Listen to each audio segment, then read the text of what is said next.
I was kicked out of the house at the age of 10, just for picking up a piece of meat from the dinner table. Snow fell heavily, and I huddled inside a trash bin to keep warm. Among the garbage, I found a missing person poster. The color photo showed a girl in a thick, adorable red cotton coat, her hair tied into little braids. The girl was born the same year as me and had been missing for 6 years. I picked up a shard of broken mirror, comparing my eyes, nose, and mouth. My dirty, sallow face broke into a smile, just as foolish as hers. She had a birthmark on her arm, and the corresponding spot on my arm happened to have a bruise from being hit. Her parents couldn't find her, and my parents didn't want me. Why not, I thought, become their daughter instead? Thinking about it, I took the only remaining 1 yuan coin and tiptoed to dial a public phone. The phone connected. Hello, are you providing a lead? I was so nervous I couldn't speak.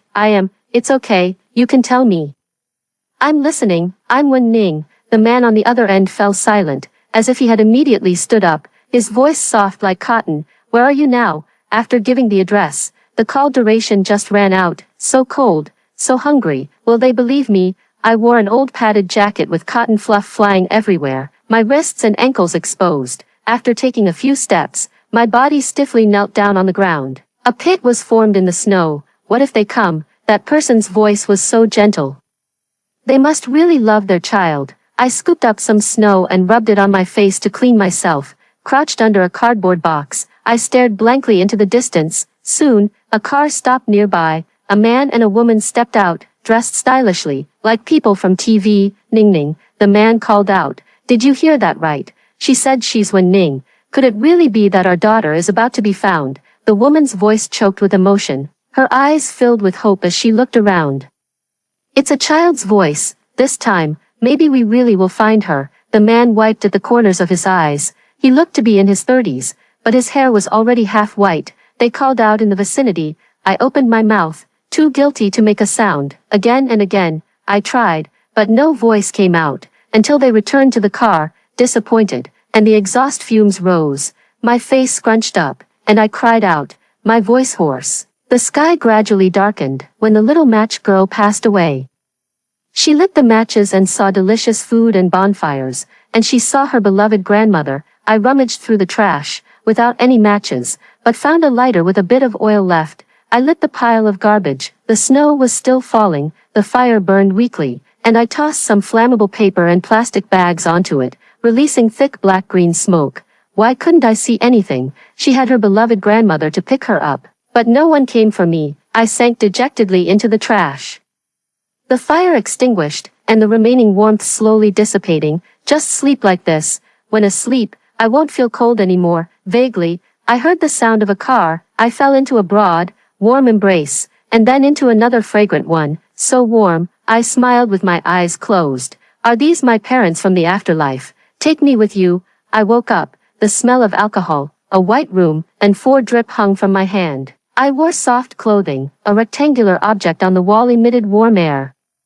Apparently called an air conditioner. My wound itched, and I really wanted to scratch it. The woman held my hand, sleeping at the bedside, murmuring, Ning Ning. They came back and found me. My heart pounded furiously. I didn't dare to move. I tilted my head, gazing at the woman's profile. My stomach, however, had a mind of its own, growling like thunder. It startled her awake. She smiled. Hungry, aren't you? Opening the lunchbox, my eyes widened. There was a chicken leg, fish, shrimp, and greens.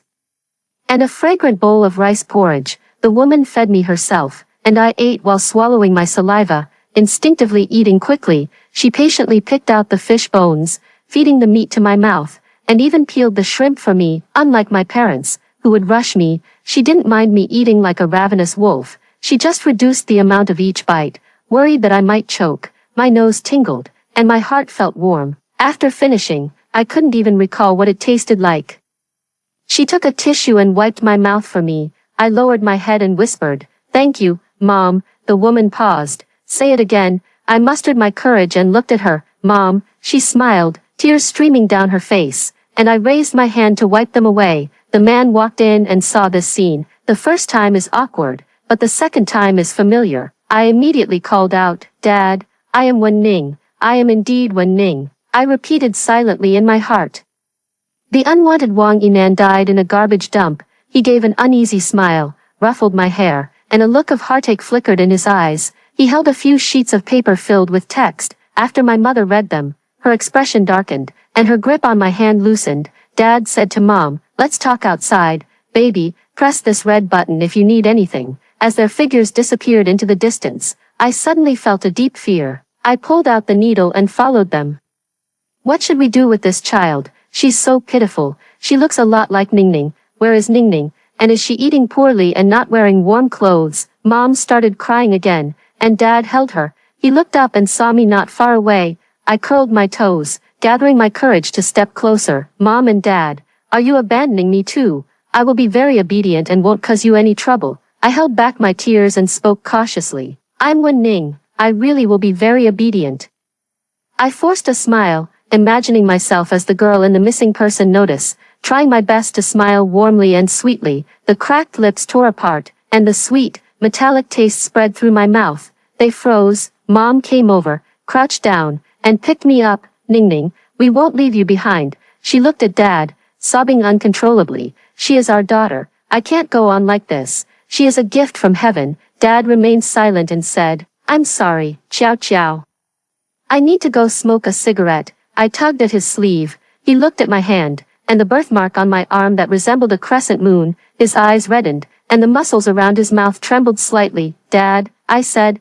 "Ah." Dad's expression was out of control as he tightly hugged me and Mom. "Ningning, all these years, Dad has missed you so much." I breathed a sigh of relief. At least for now, I wouldn't be abandoned. I recovered very quickly. The next day, I said, "Mom and Dad, I want to go home." They took me home. Dad asked, "Where have you been living all these years?" I was afraid they were just pretending to be nice, intending to send me back. I shook my head. "I don't know, my head hurts so much." I burrowed into my mother's embrace. My body trembled. "Don't ask," my mother said coldly. "Come, Mom will take you to see your room. Every week, I've been cleaning it, and whenever I thought you'd grown taller, I'd go buy new clothes, year after year." "I wonder if Ning Ning still likes pink," I said. "Mom has the best taste in clothes. I like everything you buy." When I put them on, they felt a bit loose. After changing into the clothes from when I was 8, they fit just right. The person in the mirror just looked out of place. It was the hair. My hair was as short as if a dog had chewed it. A while ago, the hair collector yanked my hair and gave it a hard snip, almost pulling my scalp off. $50 sold, and Ma took the money to see a doctor for my brother. I cried hard, chasing after the motorcycle, shouting, "My hair." The hair buyer stopped, his eyebrows knitted together, and he shoved $1 into my hand. Ma suddenly told me to change, saying, "It doesn't suit you. Tomorrow, Ma will take you to the hair salon to cut your hair and buy new clothes." I smiled and nodded. Suddenly, something came rushing in with a clattering sound. My body felt like it was about to fall apart, my ears ringing. "Sister, have you been suffering all these years outside? I've missed you so much, brother," he wailed, kneeling to meet my gaze. He saw the birthmark on my arm and exclaimed, "It really is you." Then, noticing the other scars, he said, "Did anyone bully you all these years? I'll go beat them up." Mom lightly hit him and chided with a smile, "Don't scare Ningning. She's a 16-year-old high school student now. Don't be so rowdy. This is your brother." Wen Che, brother sniffled, and I handed him a tissue, calling out softly, "Brother." He was as kind as the older sister next door. She would teach me how to read and tell me stories when she had free time. Last year, she ran away from home and hasn't been seen since. After crying, brother laughed like a fool, dashed away, and then dashed back, holding a pile of toys, all of it, all for you. I hadn't even been in this home for half a day before I was blissfully overwhelmed. At night, lying in the soft bedding, it felt like floating on a cloud. A child suddenly crawled over, gritting her teeth as she tried to push me off. "Get out, you're fake, don't sleep in my bed." Seeing that she couldn't push me, she opened her blood-red mouth to bite me. I woke up in fright. It was just a dream. I climbed out of bed. I kowtowed to Wen Ning. "I'm sorry, tease you when you're not around." I fell asleep under the bed. I woke up very early, headed to the kitchen to cook. Auntie asked me, "Are you hungry? The buns will be ready soon." I shook my head. I was about to go wash the clothes when my mom woke up. She pulled me out of the bathroom and told me to go back to sleep for a while. I grabbed a broom to sweep the floor, even though it was already very clean. Finally, I found a hair under the sofa, Then I went to clean the windows, standing on a stool and breathing on the glass. It's too clean, and the more I wipe, the dirtier it gets. I kept at it until the sun rose. As if I had accomplished nothing, Mom had been observing me for who knows how long. Ning Ning, here, you don't need to do any housework. I didn't believe her. If I'm of no use, will you abandon me? Mother gently patted my head and answered seriously. Your very existence is a great blessing to Mom and Dad. You just need to enjoy love and grow up healthy and happy. I nodded blankly. I just needed to play the role of Wen Ning well. After dinner, Mom and Dad took me shopping to buy clothes and get my hair cut short, with a beret, a red cashmere sweater, and black leather boots. I barely recognized myself. The crowd surged. I held my mother's hand tightly, afraid of getting lost. My mother also held my hand firmly, eating at McDonald's, riding the Ferris wheel, buying many storybooks. Dreams I once thought would take a long time to achieve were suddenly fulfilled all in one day. As we drove back, their expressions turned cold. Mom and Dad argued in a gentle, soft manner, unlike Wang Yinan's parents, who always ended up bloody and battered when they fought. I sat in the back seat, feeling a bit carsick and closing my eyes, and they thought I was asleep, whispering softly, "Her parents must be worried. We should at least report it. Look at all the injuries on her. Do you want to send her back to a miserable life? She's such a young child," holding on to me and calling me Mom. It breaks my heart. Imagine if our Ning Ning were living the same life. I would hope someone would help her too. It turns out they still didn't believe I was Wen Ning. Dad said, "I feel sorry too. But it's not a solution. No matter what, her parents would still worry, wouldn't they?" Then he refuted himself, leaving a child out in the snow, uncaring and unconcerned. Is that even human? Damn, this child really resembles Wen Ning quite a bit. If only she were the real one. The car stopped, and I pretended to just wake up, rubbing my eyes. Outside is the police station. Dad went down first, while Mom led me to sit in the lobby. I wrapped my arms around her waist and nestled into her embrace. Dad came out with a few uncles, one of whom took a photo of me with a camera and handed me some candy. I don't pick up, Mom says. It's okay, I whisper. There's a big brother who gave me candy and tricked me into playing in the fields, and it hurt down there. The uncle's face immediately turned serious. Father's hands clenched tightly, and Mother bit her lips in distress. I seemed to have said something wrong, so I quickly comforted Mother. It doesn't hurt anymore. The big brother was bad, and he fell into the ditch and died. Uncle asked, "Do you remember where you lived before?" I shook my head. I don't know. I am Wen Ning. Mom and Dad, I want to go home and sleep. Father picked me up, while Mother lagged a few steps behind, whispering softly, "Let's keep her for now. This child has a connection with us. Instead of wasting time, why not put more effort into finding my daughter?" It's been 6 years. As soon as we arrived home, an elderly woman leaning on a cane was waiting at the door. She gazed at me for a long time, then slowly and unsteadily came forward to greet me. "Mom, be careful, you're still sick. Who let you leave the hospital on your own?" Father's face was filled with worry. "Ning Ning, it's Grandma." She held my hand. "Grandma," I called warmly. Mom and Dad were both anxiously watching Grandma. Grandma and I sat on the sofa, repeating for the 50th time, "Ning Ning, you're back," and for the 100th time, "Ning Ning, how did you grow so big? You always loved being held by Grandma the most." I answered over and over, "Yes, I'm back to see Grandma." Ning Ning grew up because Grandma grew smaller. Grandma laughed, and so did I. Mom and Dad's expressions relaxed. They said that Grandma had been listless, but after I arrived, her spirits improved significantly. I ran around the house every day, kissing my mom's cheek, asking my dad to lift me high, holding Grandma's hand, and hiding snacks with my brother. Mom's medicine reduced from 3 pills to 1, and sometimes she would suddenly stare blankly into the distance, her eyes filled with deep sorrow. I would hop over, hugging her leg, and her expression would come alive. In just 2 short months, I had doubled in size compared to Wang Yinan.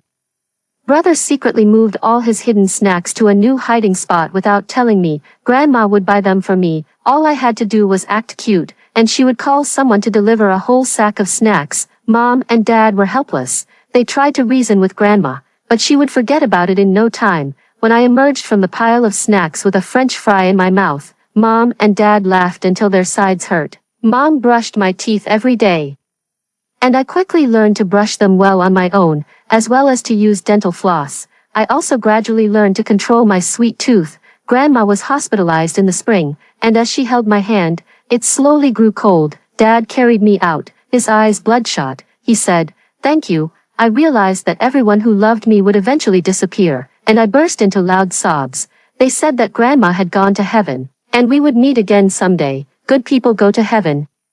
But I'm just a little rascal. The bruises on my arm faded, and gritting my teeth, I banged my head against the corner of the bed. Dad has completed my enrollment procedures, and I can go to school now.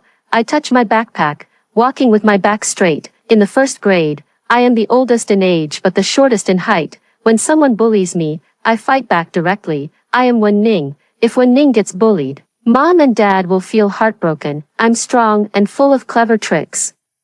In just a few days, no one dared to mess with me anymore, and I even made some good friends. After school, my parents came to pick me up. They asked if I was adjusting well. I said, "Today." The teacher even gave me a little red flower. I let my feet leave the ground, allowing Mom and Dad to carry me along. Then I'd gaze at the street food stalls, pouting and saying I wanted to eat this and that. "You can't have this one," Mom said with a smile. "And that one's not allowed either," Dad added.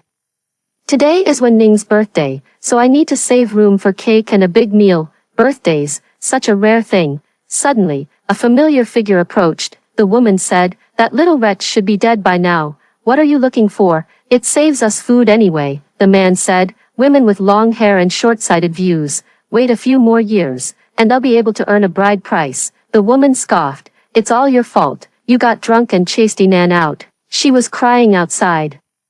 And you wouldn't let me open the door for her, complaining she was too noisy and telling her to get lost." That day, the snow was so heavy, she should have died long ago. I lowered my head and said nothing, gripping my parents' hands tightly. As we passed by, I breathed a sigh of relief. My parents' footsteps seemed to quicken as well. A nightmare-like shrill voice pierced my ears. "Wang Yinan." The footsteps halted. I turned back. The woman was fierce. The man a scoundrel. He chased after me like a whirlwind. "You look like such a mess." I thought I was mistaken at first, but with that pigeon-toed walk of yours, there aren't many like it. My goodness, how did you get so round? The woman sputtered, reaching out to grab me. "Come home with me." Mom tried to pick me up but found she couldn't, so she shielded me behind her. Dad stood in front of us, radiating authority. "Either to the police station or 10,000 yuan. Hearing the mention of money, their eyes lit up. 10,000, my goodness, no way. 20,000, the man said. "What are you doing?" the woman asked, puzzled. "Do they even have that much?" As my father was about to nod, I said, "I'll go back with you. Don't even think about getting a penny. I have cancer. I'll be dead in 2 years, and I'll infect you all. I need to eat meat every day, and I'll strangle your precious son. No, let's all drink pesticide and die together." He, Dad, Mom, I'm coming. I ran towards them. And they scrambled to get out of the way, shocked at how I had become. 10,000, yes, where's the money? They don't deserve a single cent. I was furious, my face turning red. Every day, I went to gather firewood, came back to tend the fire, do the laundry, and take care of my younger brother who couldn't walk. Every time, the meat was placed far away from me. That day, I was so hungry that I swallowed hard, quickly picked up a piece of braised pork, and stuffed it into my mouth. As a result, I was beaten until my teeth bled, accused of being a petty thief. My drunk father left me outside and ignored me when I knocked on the door for half the night, so I wandered aimlessly by myself, eventually reaching the city, where I scavenged for food. They brought me into this world, enslaved me, and still owe me. I charged at my father head-on. Father quickly stopped me with a swift hand. His gaze was gentle, and my emotions calmed instantly. "Ning, be good, you'll get hurt." "What do you mean, Ning? Her name is Wang Yinan," the man said. Father glanced at them, and they immediately backed down. I didn't know where father took them, but my mother and I waited in the restaurant. He soon arrived, carrying a birthday cake. I dared not speak, keeping my head down. "Can I still be Wen Ning? Where did you learn all that about being sick, spreading disease, and drinking pesticides?" From TV, scattered laughter broke out. I looked up to see Mom and Dad smiling at me with indulgent affection. "From now on, don't say you're sick or anything like that. It's bad luck." Mom gently flicked my nose. "From now on, you're officially a part of our family." I closed my eyes and made a wish that Mom and Dad would always love me. They treated me as Wen Ning, whether it was genuine love or love as a substitute. As long as it was love, I was content. I cherished the opportunity to go to school and skip 3 grades in a row. I attended gatherings with my parents, my manners impeccable, whether it was my academic performance or extracurricular interests, all of which stood out, earning praise from those around me. Even though my parents knew I was pretending to be Wen Ning, I still strived for perfection, mimicking her intelligence and charm, as well as the birthmark on her arm. My body was resilient, though, and bruises often faded within a month. I also grew increasingly afraid of pain. Once, while using a hammer to hit my arm, my brother caught me. He scolded, "What are you doing, Wen, little one? This thing doesn't matter. Your identity can't be changed. If you break your arm, Mom and Dad definitely won't want you anymore." Come to think of it, that made sense. It would be better to get a tattoo directly. As a result, the tattoo shop owner tattled to my brother, who grabbed me by the neck and dragged me back, scolding me the whole way. I begged him not to tell our parents. Brother sneered. Stubborn to the end, I said, "I know, my identity can't be changed, but I can never forget the way Mom's gaze would linger, her slightly pained expression, whenever I wore short sleeves in the summer. If one day the real Wen Ning returns, I will be nothing. This is an unspoken truth. Is she all right?"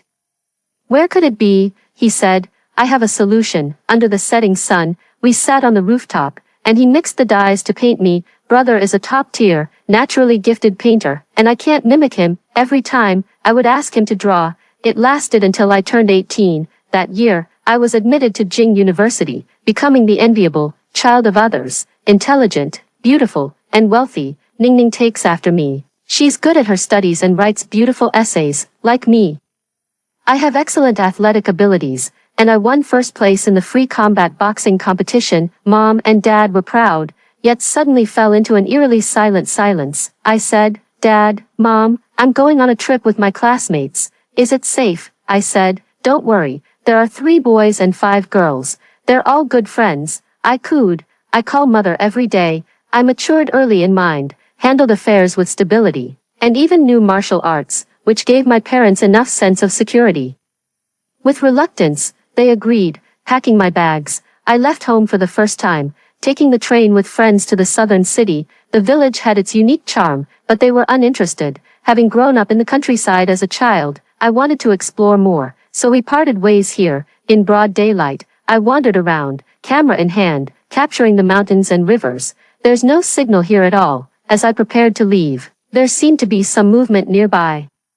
I happened to be standing on high ground, so I took out my binoculars to observe. A woman in a red wedding dress ran over, gasping for breath. She tripped over a stone, her sleeves too short, and as she extended her arm, a birthmark on her arm was revealed. I took another look at her face, confirming she was Wen Ning. Countless nights and days, I had dreamed of her. I had knelt before her photo, bowing my head. I had taken over her bed, her room, her parents.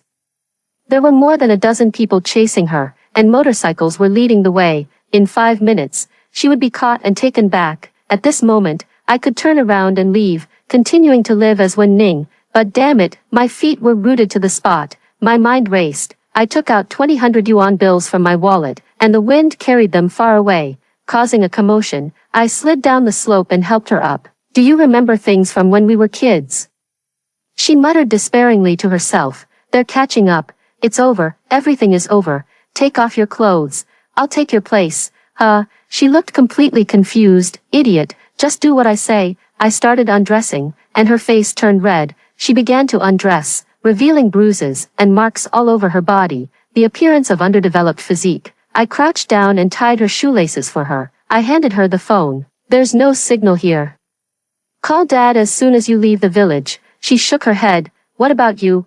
I flexed my muscles. "I'm here to save you. Don't worry. I can't read or count." I dialed the phone and told her which button to press later. I adjusted her hoodie, gave her a tight hug, and said, "Go now." She ran, occasionally looking back. "Are you a turtle?" I snapped. She sped up. I heard the sound of a motorcycle, smeared ash on my face, and ran in the opposite direction. My voice pinched as I shouted, "Stop chasing me, damn it, fuck your uncle." The man heard the noise and said, "That bitch is over there." A dozen or so people came running in a dense crowd, holding the binoculars. I could no longer see Wen Ning. I breathed a sigh of relief, wiping the sweat from my forehead. I laughed. My legs suddenly gave way. The 8 years I stole were filled with happiness. Thank you, Wen Ning. I am Qin Xiaoqiao. When I was little, I bumped my head and forgot some things. The girl said my name is Wen Ning.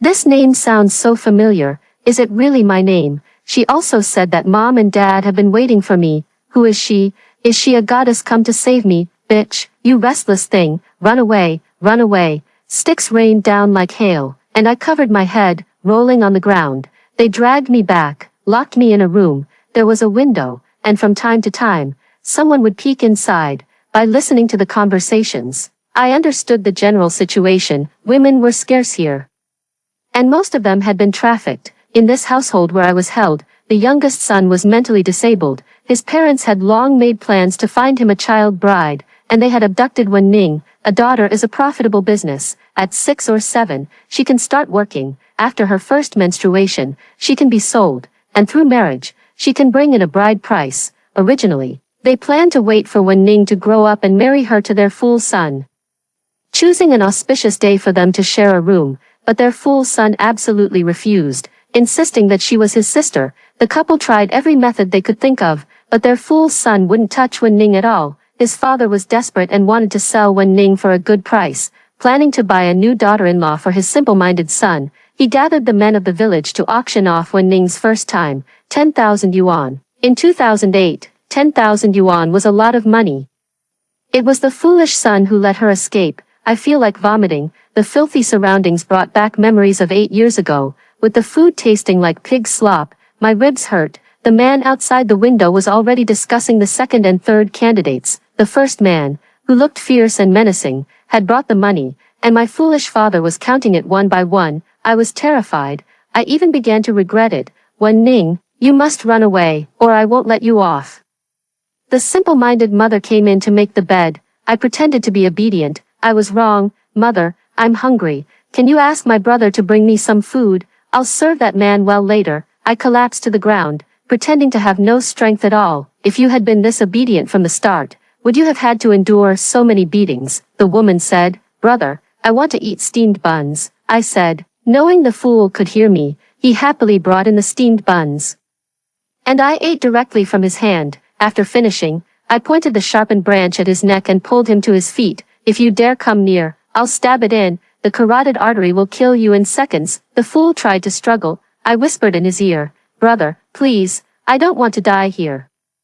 I need to escape. You promised me, no calling the police after we get out. I said, I know. His parents were overjoyed, but upon seeing this, their faces tightened. You filthy wretch, you dare. They didn't believe me, so I made a cut first, and blood flowed out. The sound sliced through the air. See if I dare. I need to buy time. No matter what, I can't give up. Just like myself 8 years ago, give it everything, and survive. His parents panicked, their voices softening. Don't be rash. Thanks to the fool's cooperation, I managed to control the situation for 3 hours. The sky gradually darkened. The whole village was watching. Give me a cigarette, light it, and put it on the table. I said, when did you learn to smoke? The fool's mother asked. Mind your own business. Hurry up. I pushed harder, and the tree pricked out a drop of blood. A loose flower was placed on the table. I moved forward slightly, using the fool to block people's view, and with my left hand, I tossed the cigarette into the blanket, grabbing the opportunity before anyone could react. I held the simpleton hostage and made my way towards the village entrance. Smoke began to rise from the house. Wen Ning must have escaped by now. If anyone comes to rescue me, they can quickly locate my position. The villagers formed a circle, glaring at me with hostility. I nervously swallowed, my attention razor sharp. After walking 200 meters, I spotted a motorcycle with the key still in the ignition. My eyes lit up, and I approached the motorcycle. The fool asked again, you won't call the police, will you? I don't want to lose my parents. I said, don't worry, I just want to escape. You're not my sister. I could tell just now. I can't trust you. The fool cried. You've all been fooled. Xiao Chao has already escaped. Oh no, the fool has turned against us. I relaxed, and he pried my arms open, running into his mother's embrace. Look closely. It's rounder than grass. Then what's this woman here for? Could she be a cop sent by the police? Never mind, let me have a taste first. Old Lu is right, let's break her legs first. Whoever breaks them gets to sleep first. A furious beating ensued, and I was powerless to fight back. You can beat me to death, but that will just mean more years in prison for you, the others protested. There are already so many lives lost. What's one more? I said to the parents. Xiao Chao and I are good sisters. We will take care of your son. Think it over carefully. The police are almost here anyway. How will your foolish son survive on his own? Foolish mother listened and shouted, run quickly. The police are coming. I hear the siren. The others panicked. After taking a few steps, they sensed something was wrong and turned back. I had already mounted the motorcycle, but it wouldn't start. It was out of gas. I laughed. If that's the case, then I'll fight to the end. Kill one and I'll make a profit. I've always disliked that old Lou. Charging forward, I lock my arm around his neck. I cling to him like a leech. I refuse to let go, even if it means dying. Just as I was about to lose consciousness, I heard the sound of sirens. Someone was holding me and crying, sister, sister. When I woke up again, I was lying in a hospital bed. There were flowers placed by the bedside. I struggled to make my way to the bathroom, in the hallway. When Ning was catching up with Mom and Dad, Mom wept as she cupped Wen Ning's face, saying how hard she had had it all these years. Dad happily chatted with his friends on the phone. When Ning asked, who is that sister? She is. I didn't dare to listen and quickly retreated. The police came to inquire about the situation. I spoke the truth, and the police were impressed by my courage and wit. Why are you so nice to that girl? I thought for a moment. I owe her. On the way home, my parents treated me much more politely. I knew they were caught in a difficult emotional state. I disregarded my own safety to save someone, their own daughter. Should I be criticized for being impulsive, or should I be thanked for being a bit impulsive, for saving Wen Ning? Throughout the entire journey, I remained silent. Whenever Mom and Dad saw the scratches on my face, they couldn't bear to look away. In truth, compared to the old bruises on Wen Ning's body, it was nothing. And it healed quickly. I've always had a strong recovery ability. When Wen Che returned from abroad, he no longer cried like he did when he was young. Instead, his eyes were bloodshot, and he wanted to kill everyone in the village. Wen Ning was simple-minded. She said, killing is not good. The whole family laughed. I quietly returned to my room and packed my luggage, downstairs. Wen Ning spoke loudly about her experiences over the years, seeing delicious food and beautiful clothes. There was a chorus of cheers. I packed my certificates, a few clothes, and our family photos into my suitcase. Wen Ning's room had remained untouched, with all the furnishings in their original places. One last look, she dragged her suitcase out. What's going on? When the real Wen Ning arrives, I won't disturb your lives anymore. Mom looked startled, her face quickly turning red, as if she were very angry and at a loss. I quickly walked to the door. Ning Ning, Dad called out. I turned back. And when Ning turned back as well, the atmosphere grew awkward. Let's get out of here quickly. I twisted the door handle, a hand pressed against the door. I looked up. Wen Che, he widened his eyes in disbelief. It's only been a few days, and you dare to call me by my full name. We're not blood related. We could even get married. I squinted and smiled. A malicious intent lurked within me at this moment, and I just wanted to disgust everyone. No one understood me. I let my face fall. Move aside. My usually elegant mother suddenly sat on the ground. Where are you going? Don't you want your mother anymore? Dad also sat down on the ground. Over the years, you've already become our child. You're not a replacement for Wen Ning. You're unique. You've thought this way all these years, and it's our fault. We're sorry. Mom and Dad are sorry to you. Wen Ning came over and tugged at my sleeve. Sister, we were just talking about how brave you are. I really adore you to death.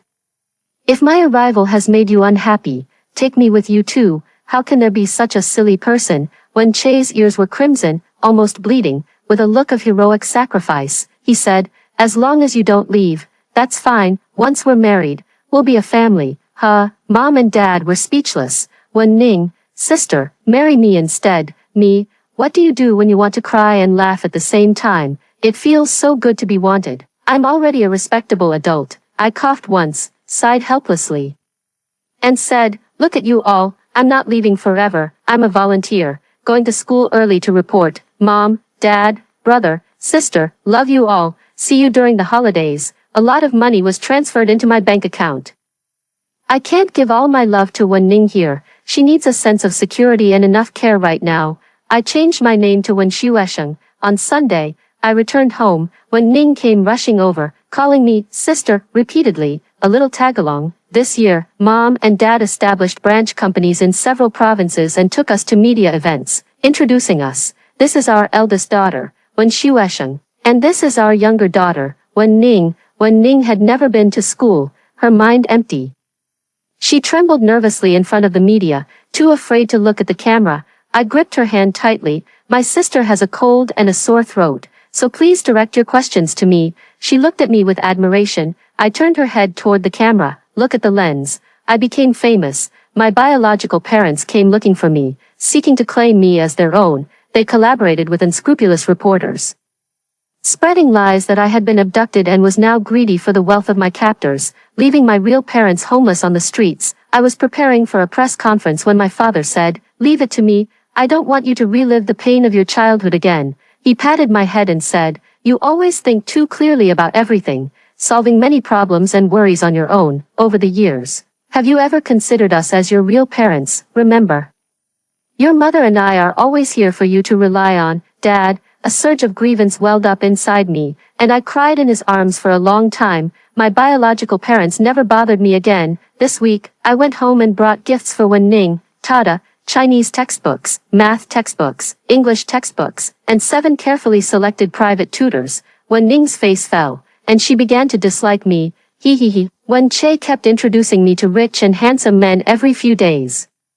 I fell for one after another, raising a whole pond of fish. I'm so busy, everything is a fresh start. For Wen Ning, it is. For me, it is as well. The marks on my arm are gone. Extra, the parents of the village idiot were arrested for human trafficking, and there weren't many people in this village. When Wen Ning lived here, she was protected by the village idiot. Now, thanks to a donation from the Wen Corporation, a rural elementary school was built nearby.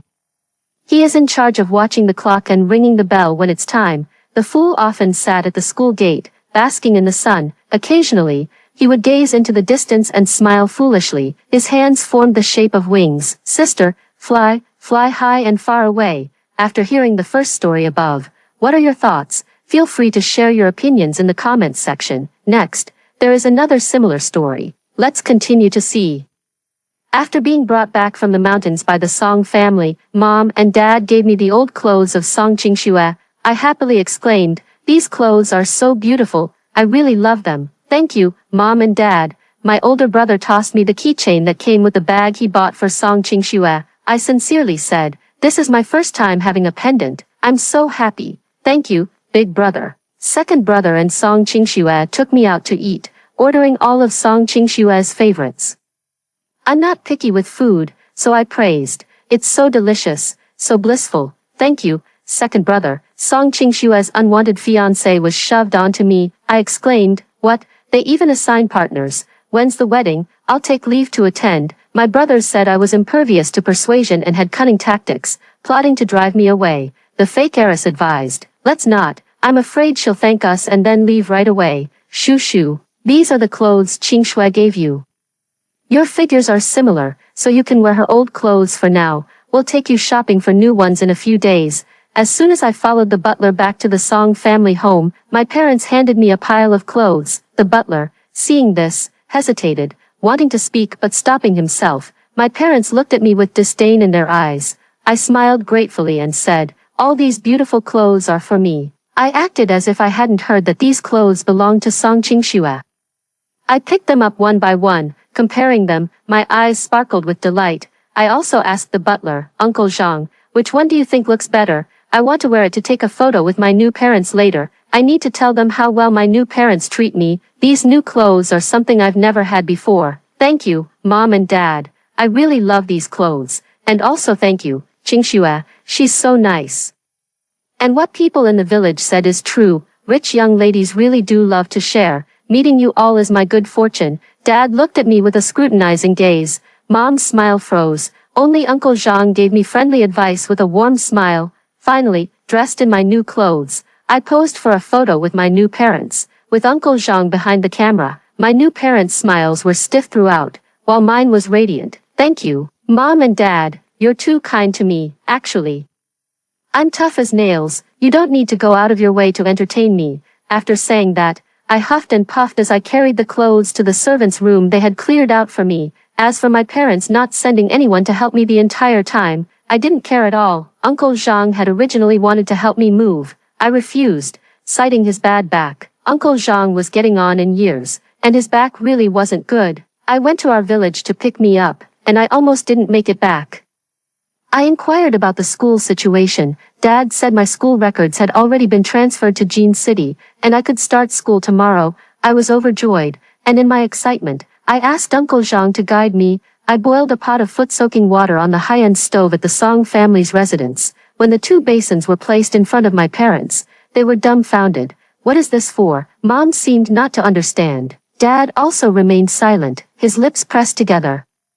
I looked at them with pity in my eyes. Mom, Dad, you, don't soak your feet. It's okay, everything from the past is over now. I'm back now. From now on, I'll take care of your foot-soaking water. I felt sorry for them. City folks who were so out of touch with the simple things, don't even know how to soak your feet. A bit pitiful. Helped Mom and Dad take off their shoes and socks, placing them in the basin. As the warm water comfortably enveloped their feet, they still gave me a shocked glance.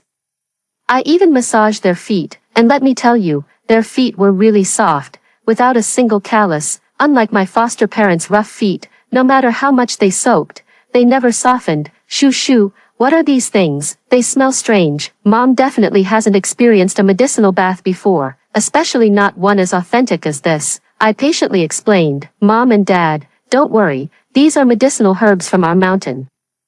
All picked by me. Uncle Zhang can vouch for me. He's also tried it. It's absolutely harmless. Uncle Zhang, caught in the sudden glare from my parents, immediately broke out in a cold sweat. Master, madam, no, the young lady gave me the herbs. I brewed them myself. How could he dare to have me wash his feet? Even if I were just a little girl from the mountains, I was still the genuine young lady, no less. But he couldn't help but speak up for me. The herbs worked wonders.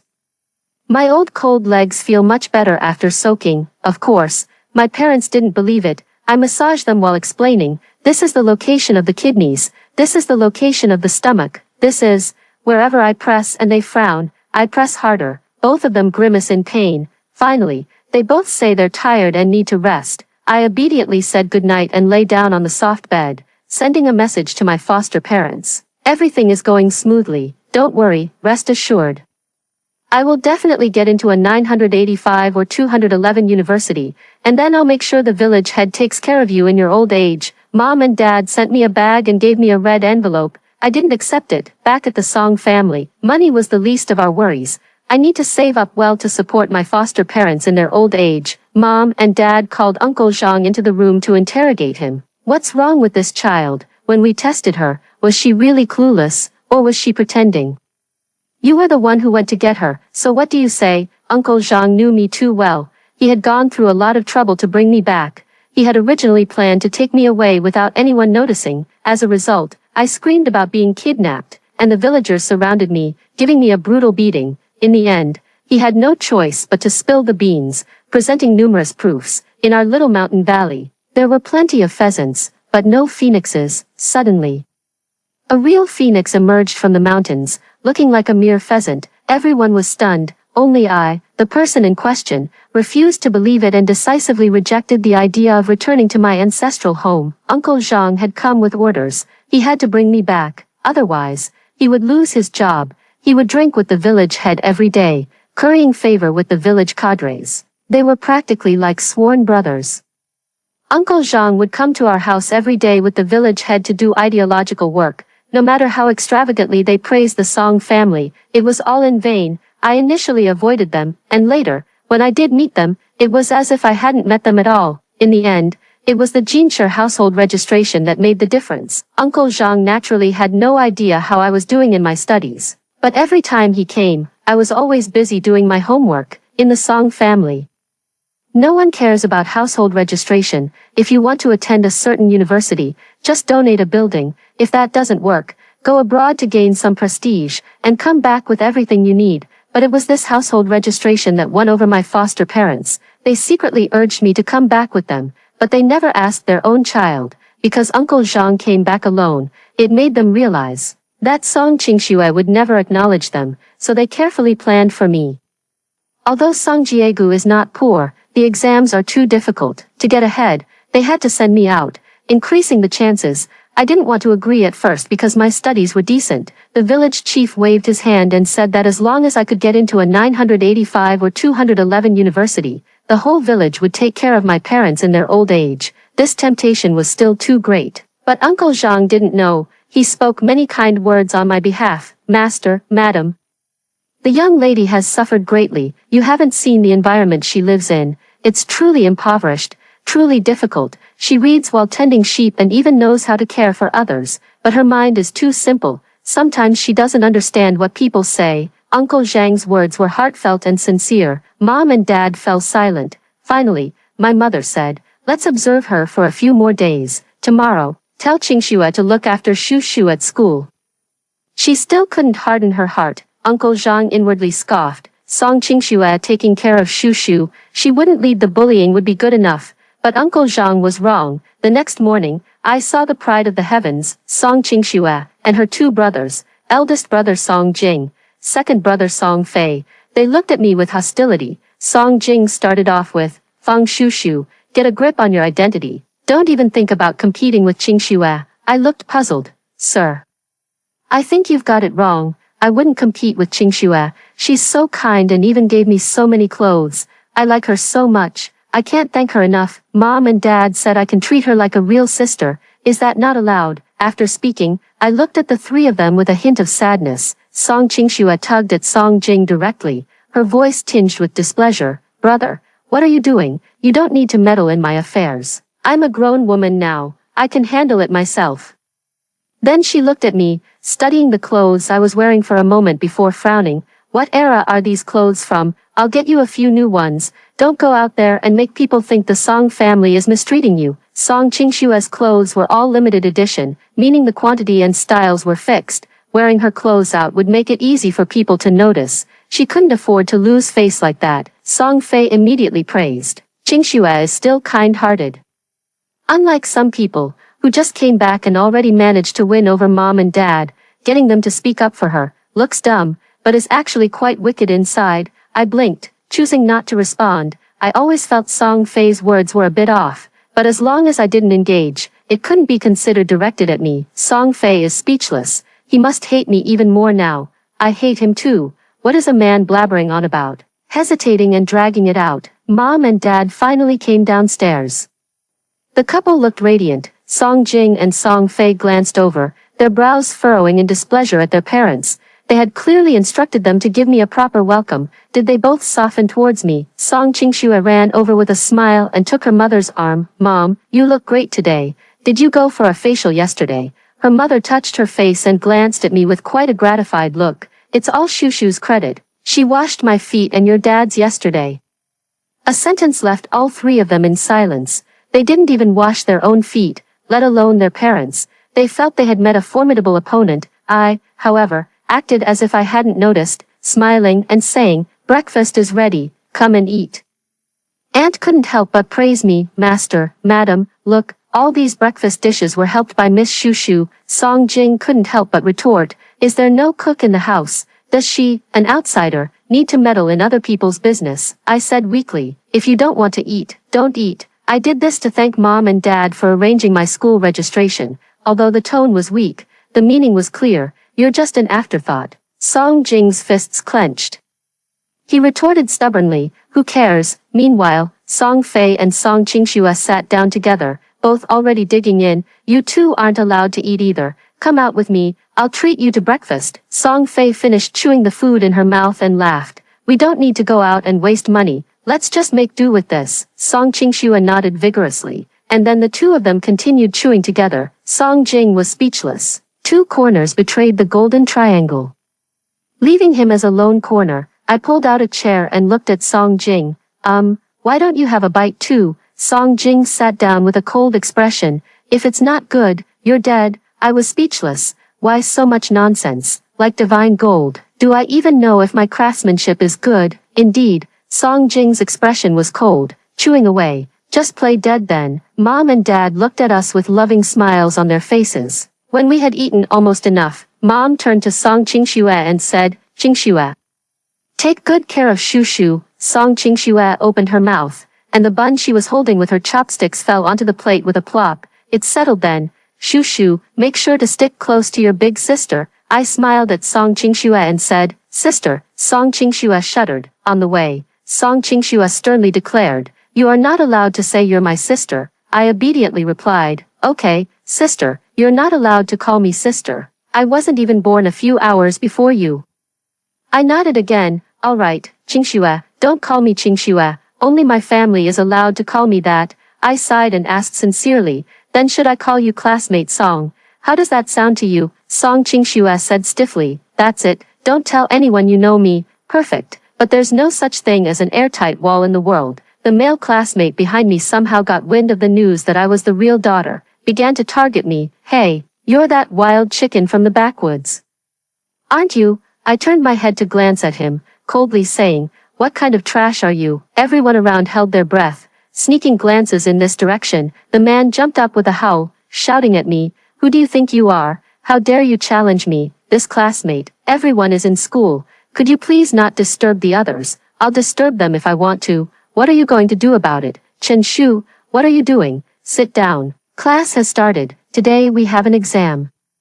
Let's see if your grades are as loud as your voices. The math teacher walked in with the test papers. Everyone fell silent. I, however, was delighted. I was eager to experience how the exam papers in Jean City differed from ours. As expected, the questions were easy, and I finished them in one go. Looking up, I saw everyone else was still writing. You wouldn't be thinking of copying, would you? Chen Shu turned back to look at me, his face full of disdain. I gave him a withering look. My black and white eyes clearly saying, Idiot. Chen Shu must have felt the blatant provocation in my gaze. He immediately sprang up from his seat. I raised my hand. Teacher, I'm reporting that Chen Shu is planning to copy my paper. Chen Shu was speechless. The teacher shouted loudly, Chen Shu, get out of here. Call your parents over. Chen Shu protested. I didn't copy her paper. Who knows how many points she could even get. Teacher, you can't just wrongfully accuse me without reason. The teacher picked up my paper, looked at it, then looked at it again, and continued to look at it. He turned to Chen Shu, glanced at his test paper, and said with frustration, You, even copying, you can't do it right. Fine, both of you, need to call your parents. I timidly raised my hand and said, can I call my sister instead? Song Qingxue in front had already covered her face with her hands. The teacher asked me, Who is your sister? I pointed to Song Qingxue. Classmate Song is my sister, biological. Song Qingxue was speechless. Song Qingxue was about to deny it. The teacher looked at her with a serious expression. Song Qingxue, when did you get a sister who's such a good student? Is she really your biological sister? Seeing the teacher's skeptical and doubtful expression, Song Qingxue stiffened her neck. Why wouldn't it be? She's my real sister. Song Qingxue turned to Chen Shu and ordered, What's wrong with you? My sister's first day here and you're already causing trouble. You just want to make me unhappy, don't you? Chen Shu immediately backed down. Teacher, it's my fault. I was just joking with my sister. How about this? I'll call my parents, and I won't disturb my sister's studies anymore. Affection for the house extends to the crows on the roof. From then on, he treated me with a bit of respect. But Song Qingxue didn't protect me for long before I transferred to another class. The homeroom teacher of the devil class took a liking to me after the comprehensive exam. She found everything about me pleasing. For several days in a row, I treated the teacher to tea, and in the end, she tearfully saw me off. Fong, it's not that I'm heartless, it's just that your grades are too good. I can't keep you, when you go to the devil class, don't hold it against your teacher. I am shocked. City folks are so strange. It's a pity I can't continue following Song Qingxue. Song Qingxue personally escorted me to my class. Big sister sternly warned them, anyone who dares to bully me is bullying her. No one in this school dares to bully Song Qingxue. She has the Song family backing her, and even 2 brothers who love her dearly. No one bullied me. The students in the devil class didn't even have time to breathe, all busy solving problems. Who had time for bullying? I dove into my studies, giving it my all. When I have free time, I give my parents foot baths. And now I've added Song Qingxue to the list. She came over, smiling warmly, and even gave me pocket money, jewelry, and clothes. I think she's a really nice person, so adding one more isn't a problem. Mom, Dad, and Song Qingxue are very pleased with me, but Song Jing and Song Fei are not. They thought I was cunning and determined to drive me away. Thus, the war began. Song Jing bought a limited edition bag for Song Qingxue. He tossed the bag's pendant to me. I looked at that item and checked it online. It was priced at several thousand, as if it were a freebie. I immediately bowed in gratitude. Thank you, big brother. It's my first time owning my own pendant, and I really like it. Although the branded bag is valuable, selling it would be too risky. Song Jing, seeing my delighted expression, turned ashen. Do you want a designer bag too? I hesitated for a moment, not understanding what he meant. Song Jing chuckled mockingly. What? Did I hit the nail on the head? You just want a bag, but you're too embarrassed to say it. I gave you this pendant to make it easier for you to show off. Let me think. You're not planning to flaunt this in front of my parents, are you? Hoping they'll scold me, I retorted awkwardly. Big brother, your imagination is really wild. They said they had to affirm first. Then, what was it again? Right, to voice a different opinion. But, big brother, I really don't want a bag. My needs for these things are very low. I can't even understand them. You should buy more for Qingxue. In my eyes, Song Qingxue is still better. Her clothes, jewelry, and such, they're just right for me to sell secondhand. The eldest young lady has so many belongings, she wouldn't even remember. Even if she knew I sold them, she wouldn't bother to argue with me. The money I earned from selling them was all transferred to my foster parents' card. Now there are already over 100,000 in the account. They still have a long way to go before they can support themselves in their old age. I thought that after explaining everything, Song Jing would definitely understand, but it seemed he was even angrier. You really are calculating. Did you think I didn't notice how many extra glances you gave this bag just now? I am speechless. Yes, I can't deny that, because I was genuinely curious about what could possibly be on a bag that costs over $10,000. In my opinion, this bag isn't particularly useful, can't carry food, can't carry books. It's only good for showing off to these city folks. You're even sighing at the bag. I am speechless. I just feel that people like Song Jing and Song Qingxue have no idea about the hardships of the common folk. Of course, they were born to enjoy life's luxuries. I just sigh. The gap between people is truly vast. I'm just reflecting on life. If you want it, just say so. It's just a bag. But if you don't say anything and act pitiful, I get upset. Song Jing still wouldn't let it go. I couldn't understand him at all. Finally, I tentatively asked, Big brother, could you buy me a bag? Song Jing's expression remained sour, but he didn't refuse me. I said nervously, it's okay if you don't buy it. If there are any freebies, can you give them to me? They're quite nice. My eyes were fixed on the freebies. Song Jing ground his teeth. Is that all you've got? We Song family members. When have we ever needed handouts? All right, from now on, I'll buy your bags for you. Just bring me a portion during breakfast. I nodded with a beaming smile. It's just a small favor. It's just that during this time, I thought Song Jing didn't eat the food I made. Following the principle of thrift, I only prepared breakfast and dinner for the Song family members, excluding Song Jing. Seeing Song Jing's expression soften, I cautiously suggested, trying to ingratiate myself, Big brother, could I get the bag money in cash instead? Song Jing is shocked. He said coldly, no way. Then he tossed me a card. It was a supplementary card, he said, and I could spend freely. He also mentioned that Song Qingxue had one too. I am speechless. This cheap brother of mine. He's not getting the hint. I can't exactly sell this card secondhand. Wait a minute. When I found Song Fei, he was about to take Song Qingxue out to eat. I immediately asked humbly, Big brother, sister, can you take me along? I'd like to try something different too. Song Qingxue replied indifferently, sure. Since second brother's treating, sure. How much can you eat? Song Fei said nonchalantly. But when we all sat down and I started ordering, his face grew increasingly grim. Wait, you're ordering all this. Is it still so expensive? His allowance. Sob, sob, sob. Song Fei's heart was roaring, but his face remained calm. I said pitifully, no, is it not allowed? Song Fei only cared about himself and Song Qingxue, ordering a lot of their favorite dishes. Although I'm not picky about food, I also wanted to try what rich people eat. My eyes flickered, and Song Fei's breath caught. He wanted to say yes, but money didn't allow it. Song Qingxue said, second brother, let her order. She definitely hasn't had any of this before. Order, order, order whatever you like. After saying that, She got up nervously and went to the restroom. By the time I finished ordering, Song Fei still hadn't returned. Song Qingxue was video chatting with her best friend, and I softly mentioned that I needed to go to the restroom. Song Qingxue waved her hand generously as I approached the restroom.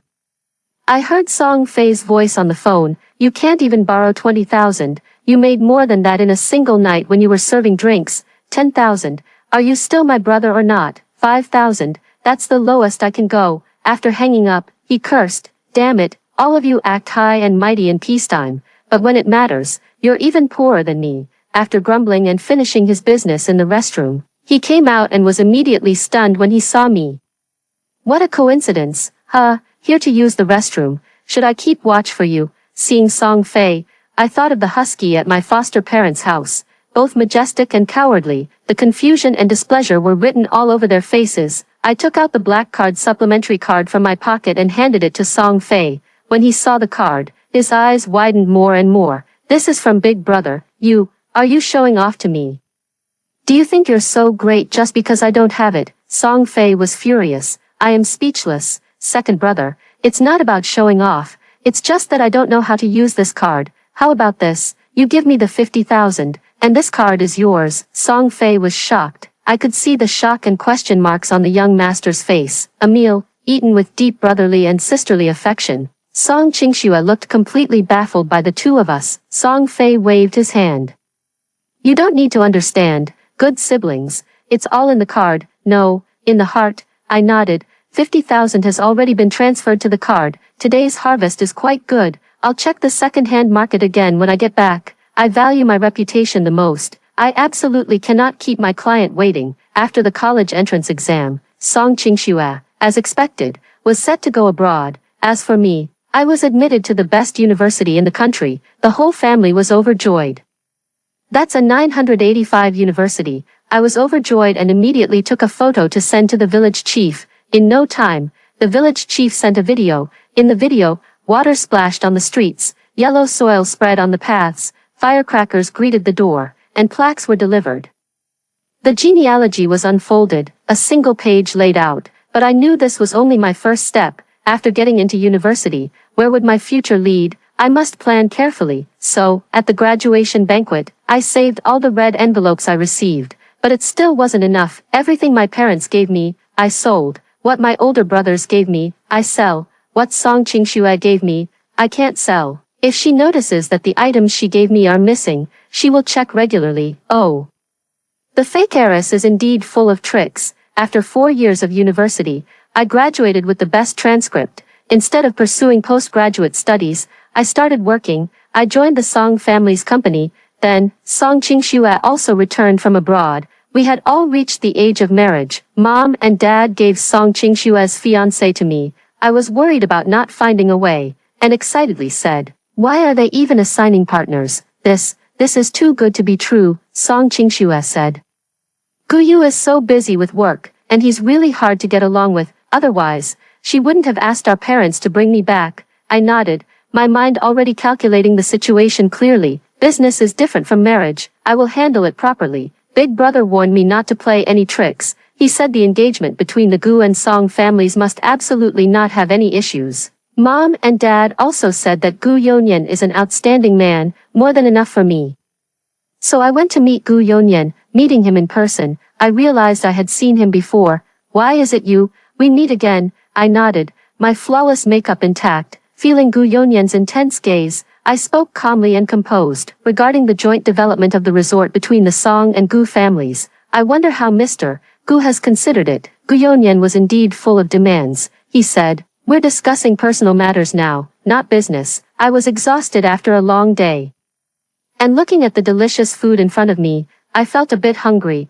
I nodded and dug in with gusto. "Mr. Gu, please think it over carefully. You need a project to establish yourself in the Gu family, and I need one to establish myself in the Song family. A strong alliance. And we could even get married. Such a good opportunity doesn't come around often, of course. If you still like Song Qingxue, I can figure something out." Gu Yonyan frowned and denied, "I don't like Song Qingxue."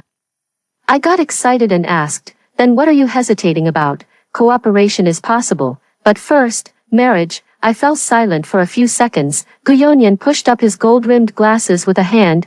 We can start with dating, but I prefer stability. Marriage would be more beneficial for the project's stability. You know the term, princess sent to marry for political alliance, right? He seemed hesitant, as if pondering whether he had made himself clear. I understood what he meant. Wanting to take on this project, but I'm the kind of person who, apart from my grades, is really quite ordinary. He found it a bit hard to swallow. I don't want to miss this opportunity. Agreed, deal, let's draft a contract first. Everything went smoothly, and after signing the contract, I approached my parents to discuss the marriage. My parents seemed a bit stunned. My father was the first to object. Even though it's a political marriage, it's not necessarily mandatory. Do you really like Gu Yonyan? I nodded obediently. I like him, very much. He's mature, charming, and capable. What's more, he can help develop our mountain village. I added inwardly. Mom also expressed her concern. But, there's an age gap between you two. Qingxue said that Gu Yonyan isn't very considerate. I interrupted my mother. Mom, I'm getting married for business reasons. I can distinguish between emotions and career. Don't worry. Gu Yonyan and I have already agreed that the project will develop together after the marriage will be implemented soon. My parents exchanged glances. My older brother spoke up from the side. Actually, we can handle the project ourselves. Brother, I know the company's situation better than you do, not to mention the funding issues. The Song family isn't strong in the tourism sector. But this piece of the pie is too good to pass up. That's why I want to do it. Song Jing fell silent.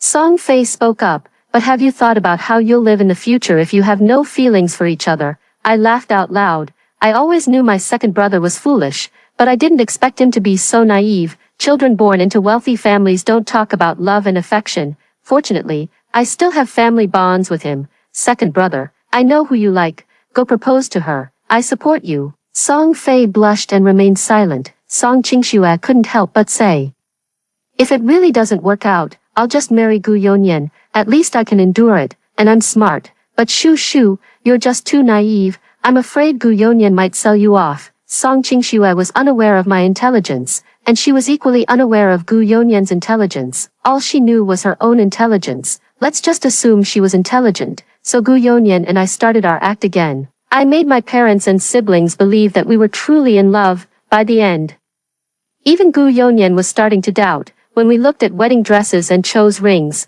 he hesitated and asked, you'll be good to me, right? I furrowed my brow, thinking about Mr. Dong's project tomorrow, and said with a bright smile, of course, I'll always treat you well. By the way, can I take half of your fortune when we divorce? Gu Yonyan was speechless.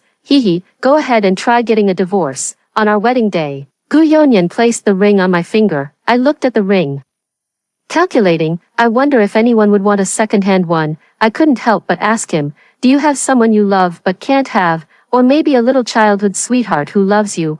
I wanted to check if there were any potential buyers. Gu Yonyan warned coldly, don't even think about selling it. The ring exists as long as the project does. If the ring is gone, the project stops. I am speechless. He got upset over a joke. By the way, I forgot to tell you, in the Gu family, there are no divorces, only widows. I am shocked. When I got married, all I could think about was how to make Gu Yonyan die, until I saw my dowry list and the betrothal gifts list. Well, I'll let Gu Yonyan live a little longer. It's not completely useless. Gu Yonyan was a workaholic, and luckily, so was I. After so many years away from home, I finally returned in glory, and I brought projects with me to my hometown. I built schools and libraries, among other things. The village chief offered me a cigarette, but I naturally handed it to Gu Yonyan. Gu Yonyan politely declined. I'm preparing for pregnancy, so I don't smoke. The village chief, as if handling gold, carefully took back the cigarette. I looked at him with some surprise. Could it be that he already has a woman he's interested in? A sudden discomfort stirred within me, as if I were a car. A familiar part suddenly breaks. It's never a good thing. I thought to myself, isn't the Gu family known for widows, not divorces? Could it be that Gu Yonyan wants to kill me? My heart sank. I was still too naive. Gu Yonyan insisted on coming with me, dressed in a suit and tie. As soon as I got off the car, the leather shoes were ruined. But that face shone brilliantly among the crowd. Old ladies, young girls, and children couldn't help but steal a second glance. Handsome, indeed, was an understatement. I couldn't help but glance at him again. Guyonyan gave me a gentle smile, leaned in close, and whispered, "Are you hungry? I brought you something delicious." I am speechless. Who's hungry? Watching him take out the food, I obediently took it, chewing away. He whispered, "I took them from your parents." I gave him an appreciative look. Guyonyan went off to chat and boast with the village head and the others. The village head also enthusiastically invited us to pick fruits and vegetables at the orchard. Everything from vegetables to fruits to wild greens was available. There's also country-style earthen pot stew, horse stables and cow barns, where you can experience horseback riding and milking cows. The day we arrived, the place was packed with people. My parents' house has also been newly renovated.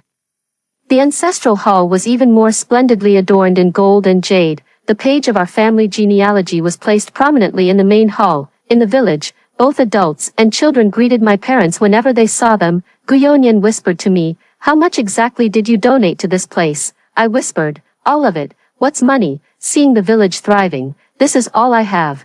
How reliable it looks. Lying on the bed my parents had prepared for me. Inhaling the scent of sunshine after it had been warmed by the sun, comfortable, the blanket was suddenly pulled away. I looked at the person with confusion, tinged with a slight annoyance. "What are you doing?" Guyonyan said sadly. "We're going to sleep. Mom and Dad told us to go to bed early." I hummed in acknowledgement and said, "Go to sleep, good night." Then Guyonyan got into my bed, the person holding me in my bed. "Darling, where do you want me to sleep?" If Mom and Dad find out we're sleeping separately, they'll definitely suspect something. They're so eager for us to have a child soon. Don't you want to make their wish come true? Feeling the well-defined abs on Guyonyan's body, my eyes flickered uncertainly. You do have a point. So it's me you want to have children with. A man so eager to serve me like this. How could I bear to refuse? On the third day, during breakfast, my mother pulled me aside. "Can you and your husband keep it down?" The neighbor from the next courtyard came asking about the noises last night. "Your mother's old face has been shamed for miles around." I cleared my throat awkwardly. I said to my mom, "Didn't you say you wanted grandchildren? Isn't this me working hard for you? How about having one that carries our Fong family name?" My mom's eyes lit up brighter and brighter. "Your mother's getting old and thick-skinned now. A few miles are nothing to me. You and your husband keep working at it. Mom believes in you." "Got it. Mission guaranteed." Turning my head, I saw my father adding 2 handfuls of goji berries to Guyonyan's tea. Guyonyan stared at the cup filled with steeped goji berries, took a sip of water, and swallowed hard. "Dad, this. The domineering CEO had never drunk goji berry tea before. My father lowered his voice and said, "For kidney health." Guyonyan downed it in one gulp and even added, "Another cup, please." I was speechless. Well, he's adapting just fine on his own. After finishing this project, Guyonyan and I went home together, and what's more, I'm pregnant. Guyonyan went to work to earn money while I stayed at my parents' home to rest. Song Jing, Song Fei, and Song Qingxue remarked, "Have you noticed how exceptionally well Mom and Dad treat Fong Shushu? It's practically better than how they treat any of us." Song Qingxue said, "That's not my concern. I'm busy with my own business." She found her true love and was busy running businesses abroad. Song Fei also said, "I'm busy too. My wife says she's going to give me a little colt." Song Jing fumed with frustration. "You've all been bewitched. Just wait and see. I'll make Fong Shushu understand her place. She shouldn't think that just because she's carrying one, she can covet what doesn't belong to her." Song Qingxue couldn't help but advise, "Big brother, let it go. I'm really afraid Fong Shushu will just say, 'Thank you,' and walk away. Do you think, given her current worth, she needs to covet anything from you, your debts or your dandruff?" Song Jing, Song Fei also nodded in agreement. Right. Little sister speaks wisely. She's sharper than you. You should take her advice. Why not try dating to relax a bit?" Song Jing left in a huff. Later, after the child was born, Guyonyan and I became quite busy. We didn't want to send him back to my parents' place either, because it was too far away. "I'll miss the child. Just leave them to be raised by the Song family. I don't trust the Gu family. Fang Zhengzheng lords it over everyone at the Song family every day." In Fang Zhengzheng's words, with Big Uncle watching his back, "He's invincible." I went up and slapped him, making Fang Zhengzheng pout and cry as he ran off to find Big Brother. Big Brother complained to me late into the night, until Guyonyan couldn't take it anymore and called him out in the group chat for disrupting our married life. Only then did he reluctantly leave, though clearly unhappy about it, and told me that if I dared to hit Zhengzheng again, he'd be back. My parents gave him a mixed lecture, part scolding, part reasoning. They told him to take Xingxing on blind dates and get married as soon as possible, without causing any more trouble. He timidly took Xingxing on those dates. Anyone who didn't know better would have thought the kid was his own son. Sometimes I think I'm actually quite happy, and quite clear-headed too. The first thing I do when I wake up is check second-hand platforms, then I look at my balance and various insurance policies and funds. Finally, gazing at my husband's perfect sleeping face, I stroke my chin.